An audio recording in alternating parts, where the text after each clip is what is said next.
The emergency lights turned red. Alarms screamed through the ship.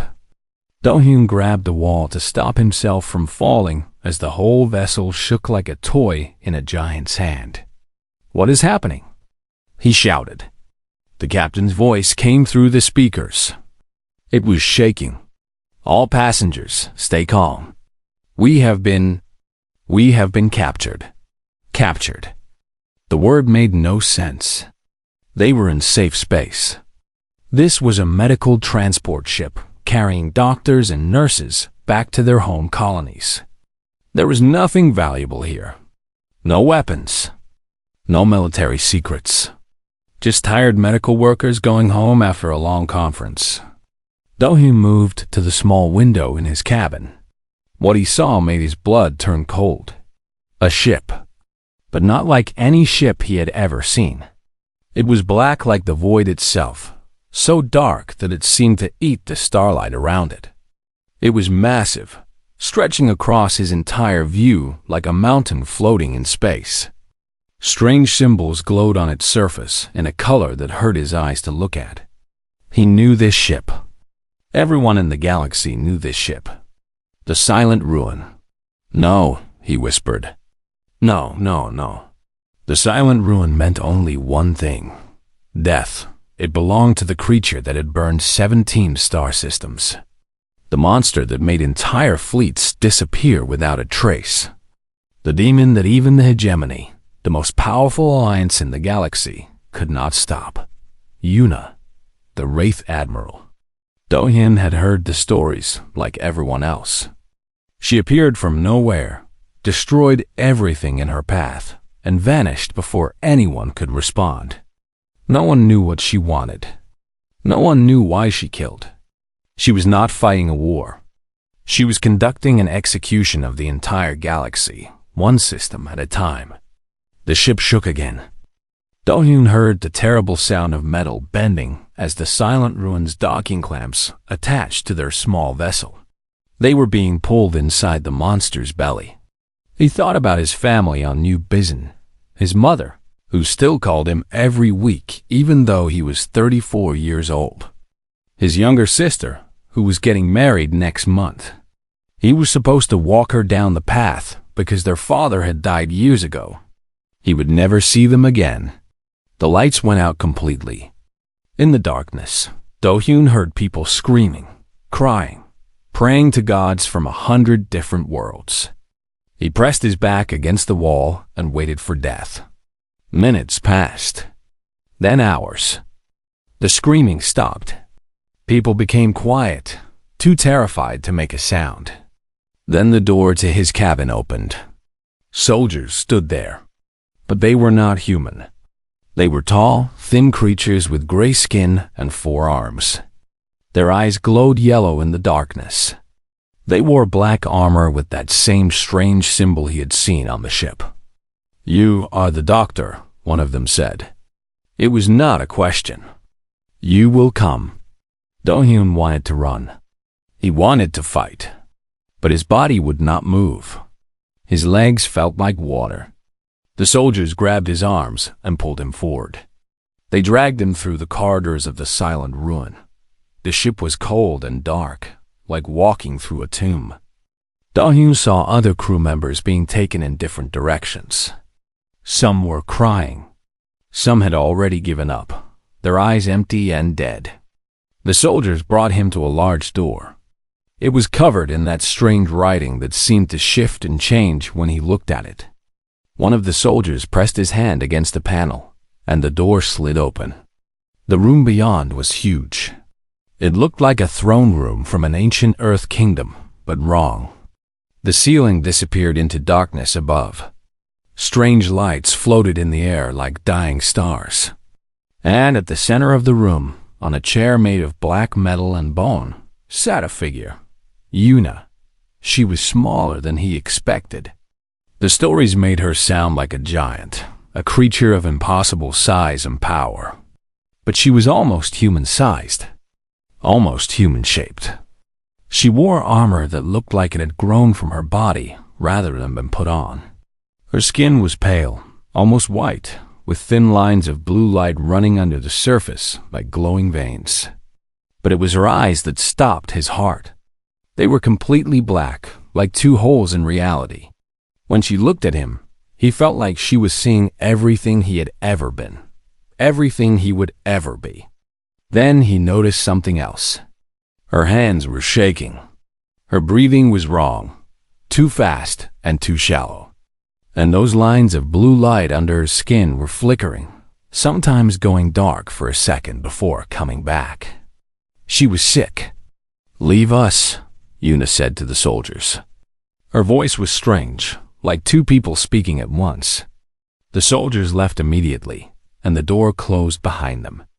Do-hyun stood alone with the most dangerous being in the galaxy. For a long moment, neither of them spoke. Una stared at him with those terrible black eyes. He stared back, too scared to look away, too scared to move. Then Una did something that Do-hyun would remember for the rest of his life. She stood up from her throne.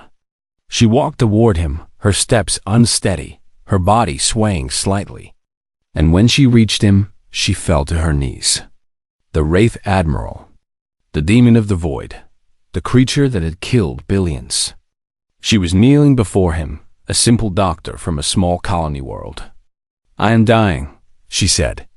Her voice was quieter now, almost gentle. The second voice was gone, and she sounded almost human. "My mind is falling apart. The physicians of 12 worlds have told me there is no cure. They say I will be dead within a month." Do-hyun could not speak. His mouth opened, but no words came out. Una looked up at him, and in those black eyes, he saw something he never expected to see. Fear. Not the fear of death, but something deeper. The fear of someone who had never had to ask for help before. "I am told," she whispered, "that humans can fix what others cannot. That your species has a gift for seeing what others miss, for healing what others call hopeless." She reached out and took his hand. Her fingers were cold, so cold that it hurt to touch her. But her grip was gentle, almost fragile. "Fix me," she said. "Please. Fix me, and I will give you anything. Your crew will go free. Your colony will be protected. I will give you star systems, fleets, treasures, beyond counting. Just fix me." Do-hyun looked at the monster kneeling before him. He thought about all the people she had killed, all the worlds she had burned. He thought about the families that would never see their loved ones again because of her. He should refuse. He should let her die. It was what she deserved. But he was a doctor. He had taken an oath to heal the sick, no matter who they were, no matter what they had done. And as he looked at Una, at her shaking hands and flickering light and desperate eyes, he saw something else. Something hidden beneath the monster. He saw a patient. "I will need my equipment," he said finally, "and my team. If you want me to save you, I cannot do it alone." Una's eyes widened. For just a moment, she looked almost human, almost hopeful. "You will try?" she asked. Do-hyun nodded slowly. "I will try." He did not know if he could save her. He did not know if he should save her. But as the Wraith Admiral released his hand and slowly stood up, he knew one thing for certain. His life would never be the same again. 3 days passed on the silent ruin. 3 days of tests, scans, and sleepless nights. Do-hyun worked in a medical bay that was bigger than the entire hospital on New Bizen. The equipment was advanced, some of it so strange that he did not even know how to turn it on. But he learned. He had to learn. His team of 5 nurses and 2 junior doctors worked beside him. They were scared, but they were professionals. When Do-hyun told them they had a patient to save, they did not ask questions. They just worked. Una came for tests every few hours. She never complained about the needles or the machines. She sat perfectly still while Do-hyun examined her, her black eyes watching his every move. Her officers watched too, standing in the corners of the room like statues. They did not trust him. He could see it in their alien faces. They were waiting for him to try something foolish. On the fourth day, Do-hyun finally understood what was killing her. He called Yuna to the medical bay alone. She came without her guards, which surprised him. Perhaps she was too tired to care about danger anymore. Perhaps she trusted him more than he realized. "Sit down," he said, pointing to a chair. "We need to talk." Yuna sat. The blue lights under her skin were dimmer today. She looked exhausted, like a candle burning down to nothing. Do-hyun pulled up the scan results on a large screen. The image showed Yuna's brain, but it was not like any brain he'd ever seen. It was a mix of human structure and something else, something alien and strange. Pathways connected in impossible ways. Whole sections glowed with energy that should not exist in biological tissue. "You were not born," he said quietly. "You were made." Yuna did not react. She just stared at the screen. "I found human DNA in your cells," Do-hyun continued. "But it has been changed, combined with genetic material from at least 12 different species. Some of them I do not even recognize. Whoever made you, they took pieces from the most dangerous creatures in the galaxy and put them all together." "The hegemony," Yuna said. Her voice was flat, empty. "They made me." Do-hyun nodded slowly. He had suspected as much. The hegemony was the alliance of elder species that ruled most of the galaxy. They called themselves protectors and peacekeepers. But there had always been rumors of darker things happening behind their beautiful words. "They designed you to be a weapon," he said. "The perfect soldier. Faster, stronger, and smarter than any natural creature. They gave you the ability to command ships with your mind, to feel the movements of enemy fleets like ripples in water. But they also built something else into you." He pointed to a dark spot in the center of her brain scan. It looked like a shadow, a stain spreading slowly outward. "A kill switch," he said. "They put a timer in your neurons. After a certain number of years, your brain would start to break down. They wanted to make sure they could always control you. If you ever became too powerful or refused to follow orders, I would die," Yuna finished. "I know, I have always known. I found their files when I escaped. I knew how much time I had left." Do-hyun stared at her. "You knew? Then why did you keep fighting? Why did you destroy all those systems if you knew you were dying anyway?" Yuna was quiet for a long moment. When she spoke again, her voice was softer than he had ever heard it. "Because I was angry," she said. "Because they made me a monster, and then they were surprised when I acted like one. Because they took everything from me before I was even born, and I wanted them to feel the same pain." She looked at her hands, those pale fingers with the flickering blue lines.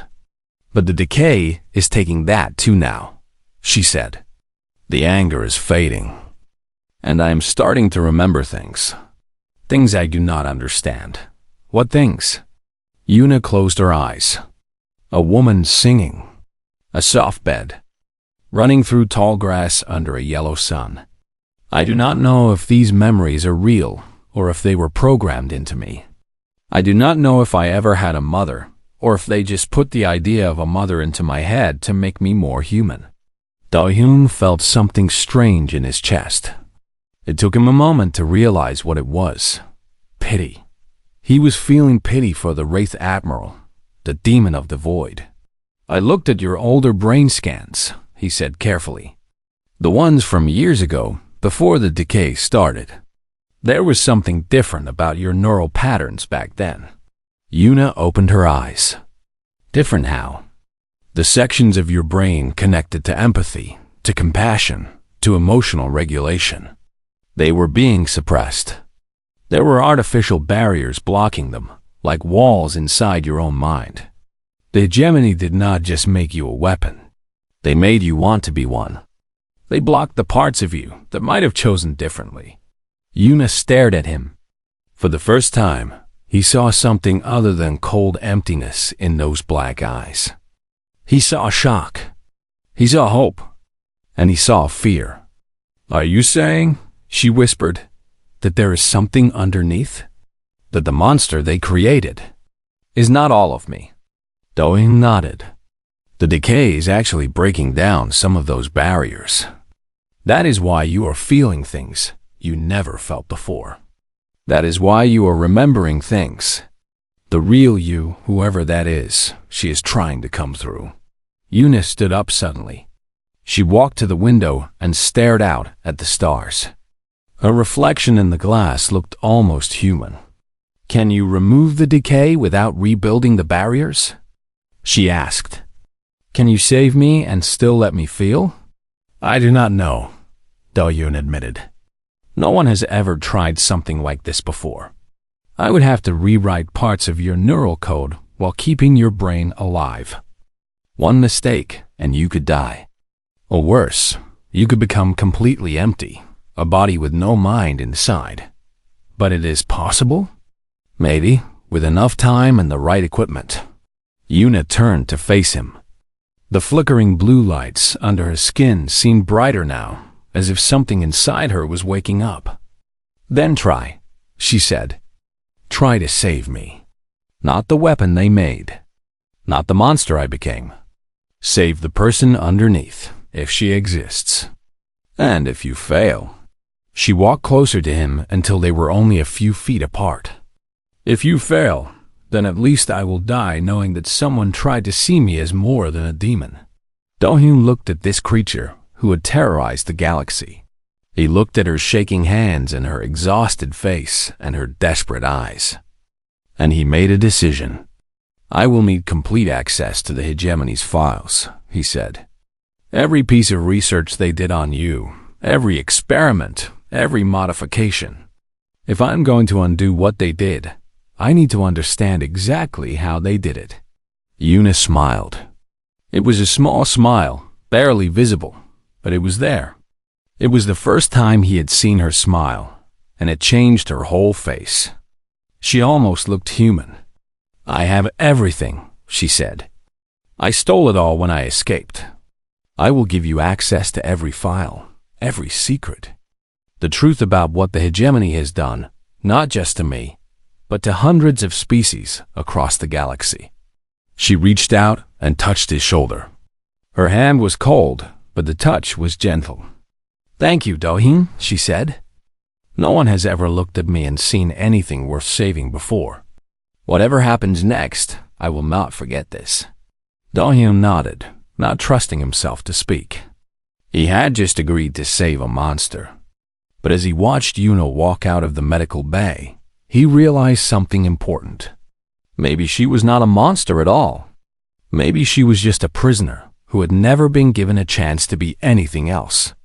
And maybe, just maybe, he could set her free.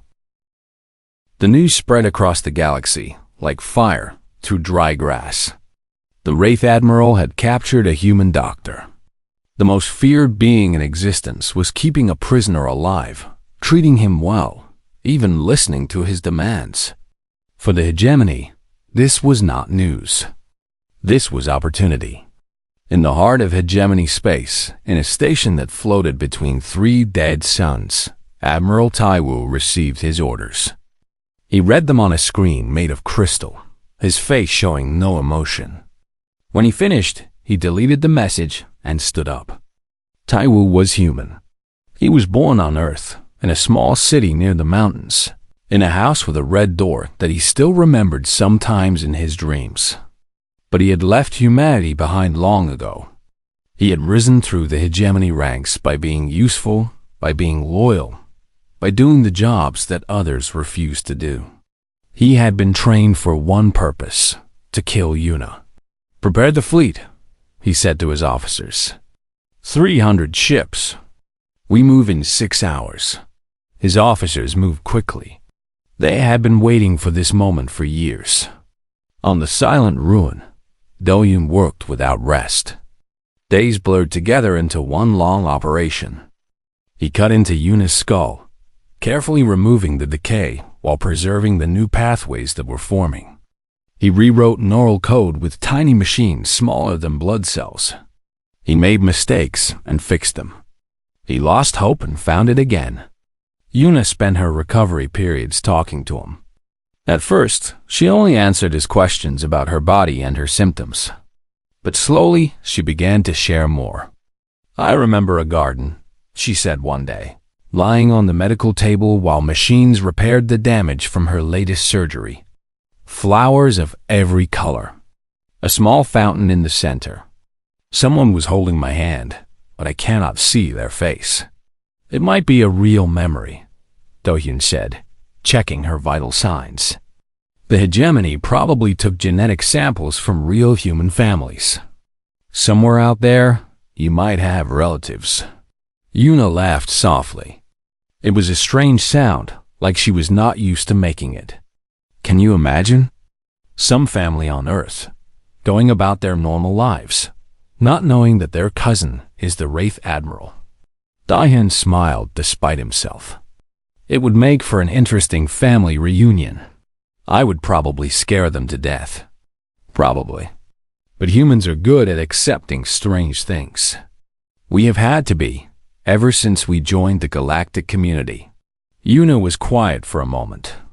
"Do you think your people could ever forgive me for what I have done?"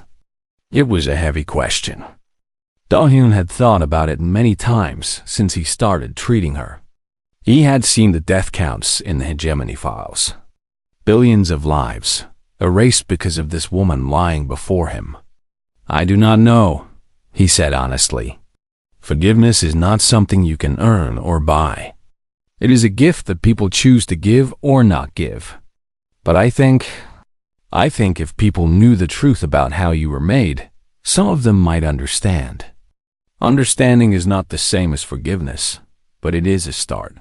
Before Yuna could respond, the ship shook violently. Alarms began screaming. The blue lights throughout the vessel turned red.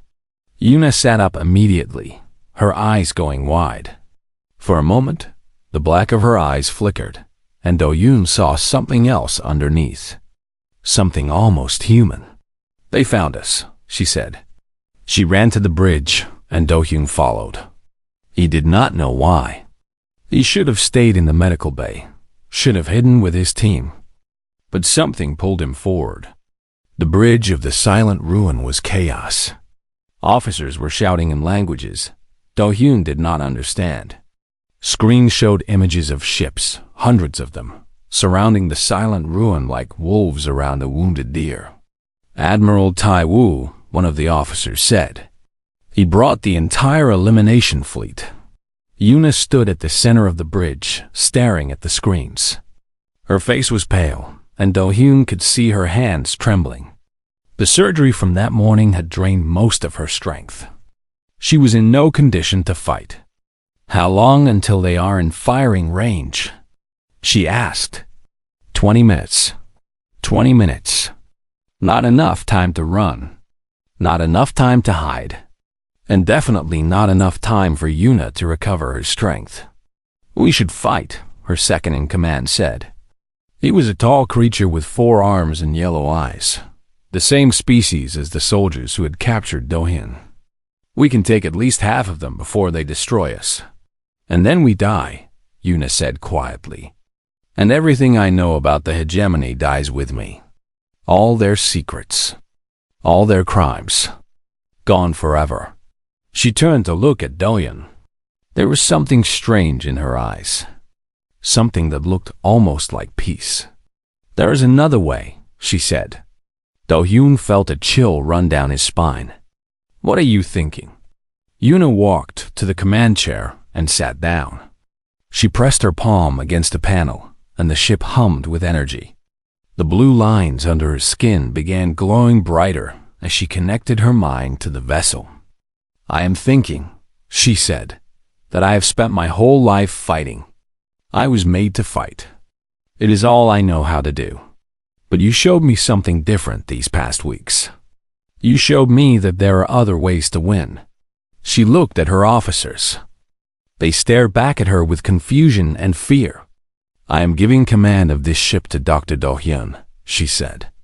The bridge went completely silent. Even the alarms seemed to quiet for a moment. "Admiral," her second-in-command said, "you cannot be serious. He is a human, a prisoner. He knows nothing about warfare." "Exactly," Yuna said. "He knows nothing about warfare.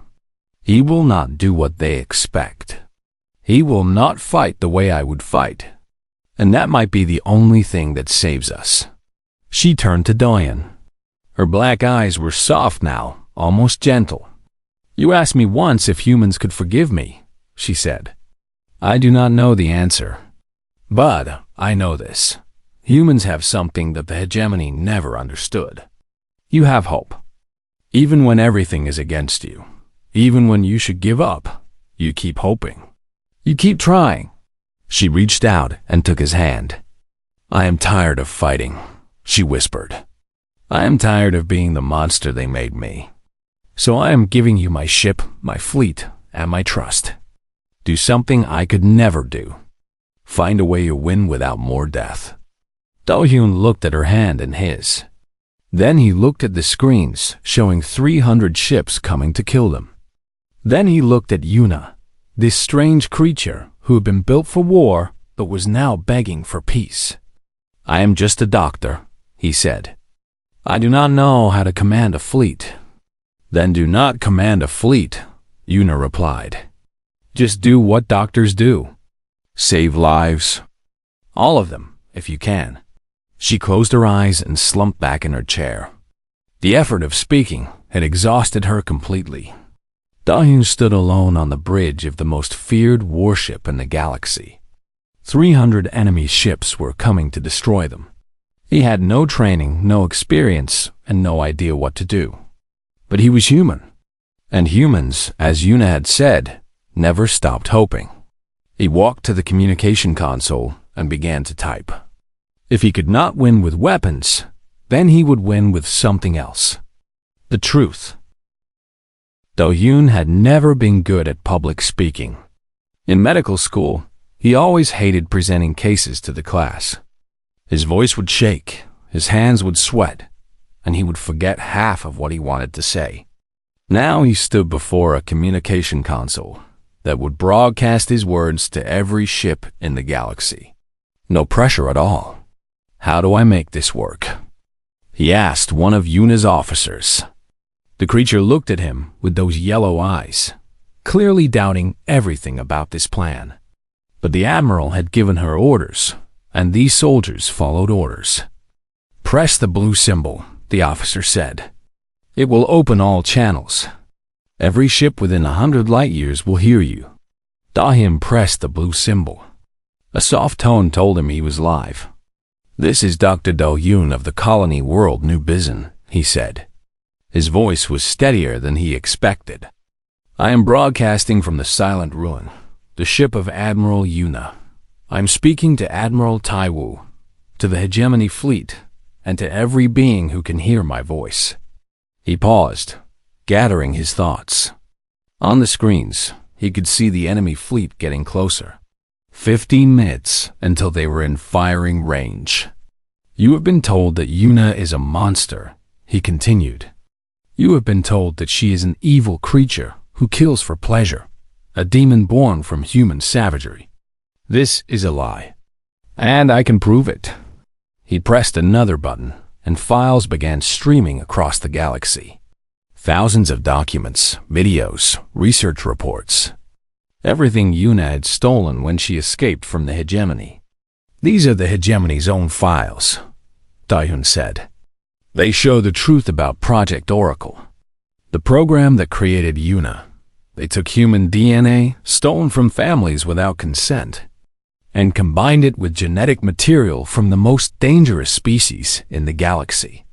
They built a living weapon, a slave designed to fight their wars.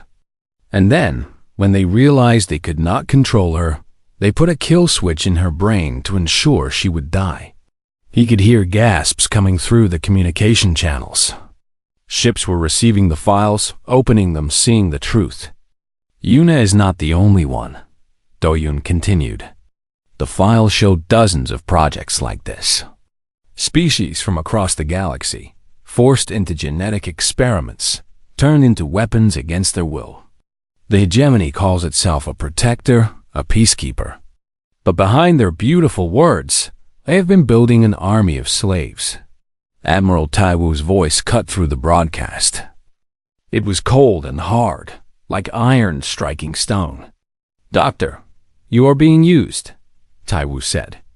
"The Wraith Admiral has manipulated you into believing her lies. She has killed billions. She has destroyed entire civilizations.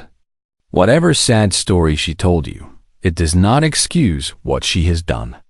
"I am not excusing anything," Do-Yun replied. "Yuna has done terrible things. She knows this. She lives with this knowledge every moment of every day. But understanding how she was created, how she was programmed to be a monster, that is not the same as excusing her actions. It is about seeing the truth." He leaned closer to the console. "Admiral Taiwu, you are human. You were born on Earth, in a city near the mountains. I read your file in the hegemony's database. I know how they recruited you, how they promised you power and status if you helped them hunt your own kind. But I also know something else." He paused for effect. "I know about Project Genesis. The hegemony's plan to do to all of humanity what they did to Yuna. They want to harvest human DNA, create an army of enhanced soldiers, and then destroy Earth to make sure no one ever knows the truth. It is all in the files. Look for yourself. Silence on the communication channels. 10 minutes until firing range." Do-Hyun continued. "I am not asking you to forgive Yuna. I am not asking you to let her go free. I am asking you to look at the truth and decide what kind of galaxy you want to live in. One where secret masters create slaves and weapons in the dark, or one where every being has the right to know who they really are." The minutes passed slowly. Do-Hyun watched the screens, watching the enemy fleet approach. He had done everything he could. Now it was up to them. Then, something strange happened. One of the ships in Taiwu's fleet broke formation. Then another. Then 10 more. They were not attacking. They were stopping. "Admiral Taiwu," a voice came through the channel. "This is Captain Minji of the 7th Human Division. We have reviewed the files. They are authentic. We will not follow these orders." More voices joined in. Human voices, but also alien voices. Officers who had seen the truth and could not ignore it. "This is Commander Hyan of the 3rd Strike Wing, standing. Down. This is Captain Suyao of the Medical Corps, requesting permission to provide aid to the Silent Ruin. This is Captain Jinhee of the Reconnaissance Division. Admiral, these files show crimes against my homeworld. I cannot serve the hegemony any longer." One by one, ships began breaking away from Taiwu's fleet. Not all of them, not even most of them, but enough to matter, enough to change the balance. Admiral Taiwu's voice returned, and this time there was something different in it. Anger, yes, but also something else. Fear. "This changes nothing," he growled. "I still have 200 ships. I will destroy the Silent Ruin and everyone aboard." "Then you will have to fire on your own people," Do-Hyun replied. "Because they are between you and us now." It was true. The ships that had broken away were forming a barrier, placing themselves between Taiwu's fleet and the Silent Ruin. They were not attacking, but they were making it clear. To reach Yuna, Taiwu would have to go through them first. The standoff lasted for what felt like hours, but was probably only minutes. Do-Yun could feel his heart pounding in his chest. His hands were shaking, but he stood firm, watching the screens, waiting. Then the Silent Ruin shook, not from weapons fire, but from something else. Do-hyun turned and saw Yuna standing in the doorway of the bridge. She looked terrible. Blood was dripping from her nose, and the blue lines under her skin were flickering wildly. She had pushed herself too hard, too fast. But she was awake, and she was moving. "Yuna, you should be resting," Do-hyun said. "I heard everything," she replied, her voice weak but clear. "You did something impossible. You made them see." She walked slowly to the main screen, looking at the chaos of ships outside. Some were with Taiwu, some were against him, and some were just sitting still, unsure of what to do. "But it is not enough," she said. "Taiwu will not stop. He cannot stop. If he backs down now, the hegemony will destroy him. He has nothing to lose." As if to prove her point, Taiwu's remaining ships began moving again. They were spreading out, surrounding the barrier of rebel ships, preparing to fire from all directions at once. "He's going to kill everyone," Do-hyun said.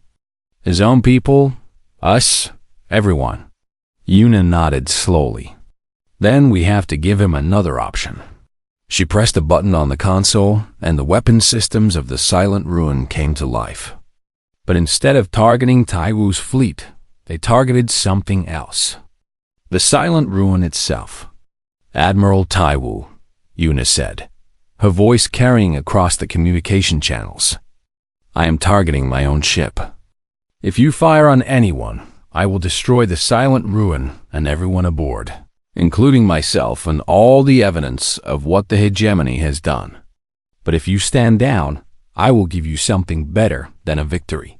Silence. Then Taiwu's voice, cautious now. "What could you possibly offer me?" "Me," Yuna said simply. "I will surrender. I will face trial for my crimes. Not in a hegemony court, but in a neutral system, with observers from every species in the galaxy. The truth will come out, all of it, and the galaxy can decide what happens next." Taiwu laughed, but there was no humor in it. "You would really surrender? The great Wraith Admiral giving herself up?" Yuna looked at Do-hyun. There was peace in her black eyes now, a calm that he had never seen before.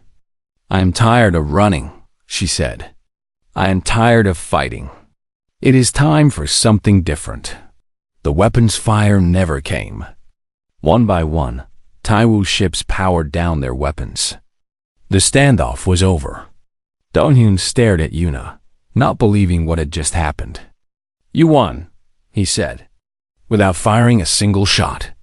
Yuna shook her head slowly. "No, you won. You gave them the truth, and the truth did the rest." She reached out and touched his arm.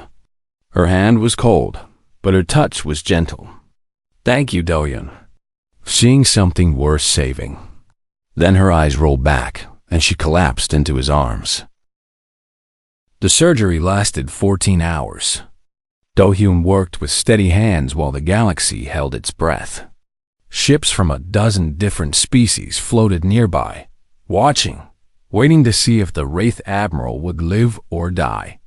When it was over, Do-hyun stepped back from the table and looked at his patient. The decay was gone. The kill switch had been removed. For the first time in her existence, Yuna was free. But freedom, he knew, was not the same as peace. She woke up 3 days later. Her eyes opened slowly, and for a moment, she just stared at the ceiling. Then she turned her head and saw Do-hyun sitting beside her bed, reading a medical journal. "You stayed," she said. Her voice was different now. The strange double tone was gone. She sounded almost normal. "Of course," Do-hyun replied. "I told you I would fix you. I always finish what I start." Yuna tried to smile, but it did not reach her eyes. There was something heavy there, something that had not been present before the surgery. "I remember everything now," she whispered. Before, it was like watching someone else's life through a dirty window. The barriers in my mind kept me separate from my actions. But now, she closed her eyes. "Now I feel all of it. Every death, every scream, every world I burned. It is all inside me, and I cannot escape it. Diane did not know what to say. What could anyone say to someone who had woken up to the full weight of billions of deaths? "The trial begins in 2 weeks," he said finally. The hegemony tried to stop it, but too many species demanded justice. "You will face judges from 30 different worlds." "Good," Una said. "They deserve answers. They deserve to see me answer for what I did." She sat up slowly, her body weak but functioning. Through the window, she could see the station where the trial would be held. It was a neutral facility, built for exactly this purpose, to bring the powerful to account. "Will you testify?" she asked. Do-hyun nodded.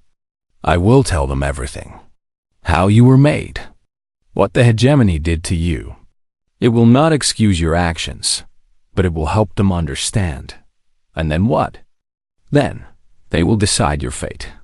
Una was quiet for a long moment. When she spoke again, her voice was calm, accepting.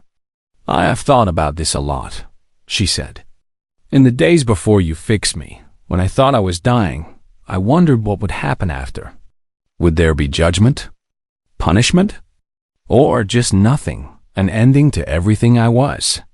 She looked at her hands, those pale fingers that had commanded fleets, destroyed planets, ended countless lives. "I realized that I was hoping for nothing," she said. "I was hoping that death would be the end, that I could escape without ever facing what I had done. But that was the coward's way, the monster's way." She looked at Do-hyun with those black eyes that somehow seemed more human now. "You showed me another path. You showed me that I could choose to be something different. Not innocent, never innocent, but changed, responsible, willing to face the consequences." The trial lasted 3 months.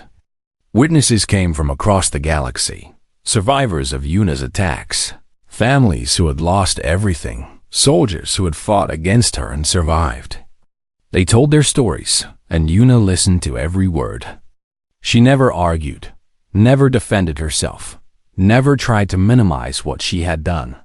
When it was her turn to speak, she stood before the judges and spoke simply.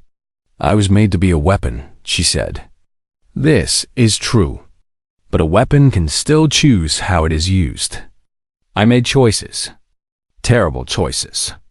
And every being who died because of those choices deserves more than excuses. They deserve acknowledgement.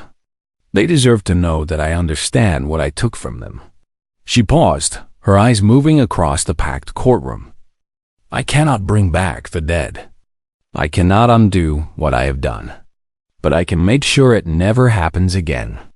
I can use what I know to expose the hegemony's crimes, to shut down their weapons programs, to free others who have been enslaved as I was. And I can spend whatever years I have left trying to be worthy of the life I was given." The verdict came quickly. Guilty on all counts. The sentence: life imprisonment on a remote moon, with the possibility of supervised release if she could prove genuine change over time. It was not death. It was not freedom. It was something in between, a chance to exist without causing more harm. Una accepted the sentence without complaint. 10 years passed. The prison moon was quiet. Una spent her days tending gardens in the rehabilitation wing, growing flowers and vegetables that were sent to stations throughout the system. The work was simple, peaceful, and exactly what she needed. She had few visitors. Most of the galaxy still feared her, still hated her, and she did not blame them. But one person came every month without fail. Do-hyun walked through the garden gates on a bright morning, carrying a bag full of supplies. He was older now, with gray in his hair and lines around his eyes.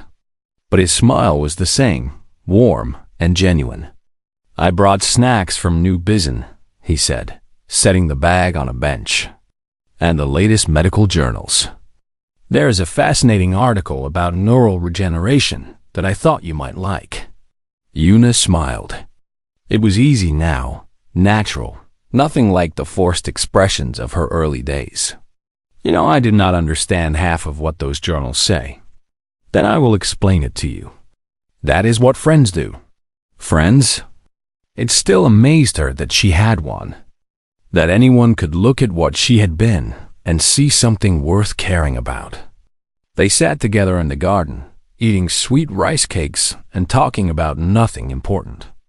It was ordinary and peaceful, and exactly what Yuna had never known she wanted. They are calling you a hero now, Do-hyun said after a while. The uprisings you inspired, the treaties that came after, the changes in how the galaxy treats engineered beings. They say you changed everything. I did not change anything, Yuna replied. I was just a spark. You were the one who gave me the chance to be something other than fire. She looked at her hands, remembering how they had once commanded death. Now they only commanded growth. When you first came to my ship, she said softly, I thought I was asking you to save my life. But you saved something more important. You saved my soul, if I have such a thing. Do-hyun shook his head. I did not save anything. I just helped you find what was already there. The humanity that the hegemony could not erase, no matter how hard they tried. Yuna reached out and took his hand. Her skin was still pale, still cold, but the blue lines no longer flickered. They glowed steadily, a sign of life rather than decay. Do you think they will ever forgive me? She asked. The families I destroyed, the worlds I burned. Will they ever look at me and see something other than a monster? Some will, Do-hyun said honestly. Some will not. That is not something you can control. All you can do is keep trying to be better. Keep trying to make amends and hope that someday, somehow, the good you do outweighs the harm you caused. He squeezed her hand gently.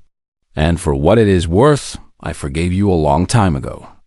The moment I saw you kneeling before me, asking for help, I knew there was more to you than the demon stories. I saw a person trapped inside a weapon, trying desperately to break free. Yuna felt something warm in her chest. It took her a moment to recognize the feeling. It was hope. Thank you, she whispered, for seeing me, for never giving up on me, for being stubborn enough to believe that even a monster could change. Do-hyun smiled. That is what humans do. We fix what others cannot, even when the whole galaxy says it is impossible. Above them, the stars burned bright against the darkness. The same stars that Yuna had once used as weapons, that she had watched die as she destroyed entire systems. Now she looked at them differently. They were not targets. They were promises. Promises of a galaxy that was slowly, painfully learning to be better. She was not innocent. She would never be innocent. But she was trying. And in a universe full of darkness, trying was sometimes enough. The galaxy no longer feared her name. But it remembered. And in the whisper of that memory, there was something that had never been there before. Hope.